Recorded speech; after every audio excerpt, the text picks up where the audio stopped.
हम्बा हम्बा रम्बा रम्बा कम्बा कम्बा। दोनों चिलगुझे मस्ती कर रहे थे, तभी हादसा हो गया।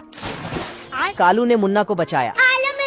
मैं मरी जाऊंगा भगवान। मुन्ना रोकर अपनी माँ के पास जाने लगा। मुन्ना जाकर अपनी माँ से झूठ बोला। मैंने कुछ नहीं किया। तो इसकी माँ ने कालू का पिछवाड़ा लाल कर दिया।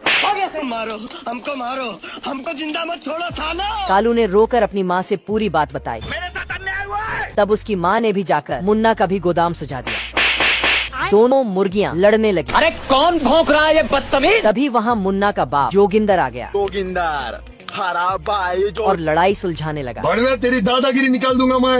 ये हाथी रो रहा था। पैंथर को दया आई। पैंथर इसे अपने घर ले जाने लगा। रास्ते में पुलिस था, अरे देवा। लेकिन दोनों वहाँ से बच के निकल गए। पैंथर का कमरा दूसरे माले पर था। आज तो मजा आने वाला है। हाथी गेट पर अटक गया। हचर हचर सुनकर मैनेजर की नींद खुली। अरे कौन भौंक रहा है ये बदतमीज? अबे किधर है बे? ये दोनों गेट के ऊपर थे। पैंथर इस बार हाथी को बेसमेंट के रास्ते से ले गया। हाथी फिर अटका तो उसकी सूंड पकड़कर खींचा। साले को छोड़ूंगा नहीं। कौन है बे? मैनेजर ने इधर उधर देखा। नहीं सारुण के यहाँ कुछ तो गड़बड़ है। पैंथर चुपके से हाथी को अपने कमरे में ले जाने लगा।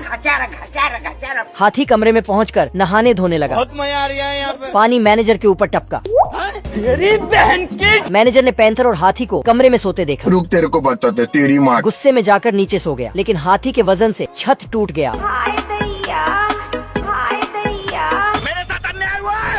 पूरा मोहल्ला गांजा फूंक कर सो रहा था और उनकी सांस इतनी जहरीली थी जिससे मक्खियां तक मर गई और उनके पालतू जानवर भी सुअर की तरह सो रहे हैं, बस एक मुर्गे को छोड़कर। मगर क्यों? क्योंकि वह अंडा देने वाला है। अच्छा। तभी सामने वाले बाबा से गलती से फायर हो गई। मुझे क्या पता? जिससे सभी उसे ठोकने के लिए तैयार हो गए। हक दिया। यह लोग हल्की सी आवाज पर लड़ाई के लिए तैयार हो जाते हैं, क्योंकि यहाँ दो परिवार रहते हैं। अच्छा। और दोनों एक दूसरे के कट्टर दुश्मन हैं। मगर क्यों? 100 साल पहले सब कुछ सही था। देसी पियो देश की। जब तक यह 18 साल का बूढ़ा आदमी दारू पीकर पड़ोसी की बुढ़िया छेड़ने नहीं गया था। पर गलती से उसने मुर्गी छेड़ दी। मुर्गी दौड़ कर गई और खुद पर हुए अत्याचार के बारे में बताया। जब पड़ोसियों ने देखा तो पाया बुढ़ाऊ अंडे बटोर कर ले जा रहा था और तभी से लड़ाई शुरू हुई और आज तक चल रही है। लड़ाई के दौरान उन्होंने इतनी गोलियां चलाई जिससे उनकी झोपड़ियों का झोपड़ा बन गया और दोनों परिवार मारे गए और उनकी आत्माएं नाइटी पहनकर हवा में उड़ गई।